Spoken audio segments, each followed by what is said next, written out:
غلط مفروضہ قائم کر لینا کوئی برائی نہیں، تاہم اس پر ڈٹ کر کھڑے رہنا یقیناً مسئلہ ہے۔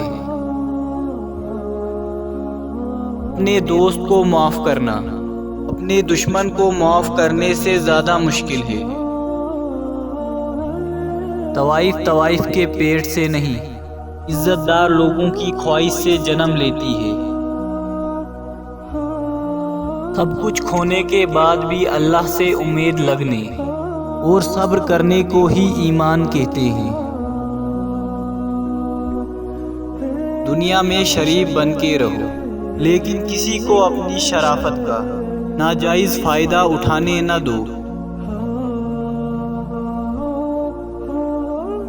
اگر عورت آپ سے بار بار جھوٹ بولے اور پکڑی جائے اور تمہیں قلیل وقت دے تو سمجھ جانا اس کی زندگی میں کوئی اور مرد بھی ہے۔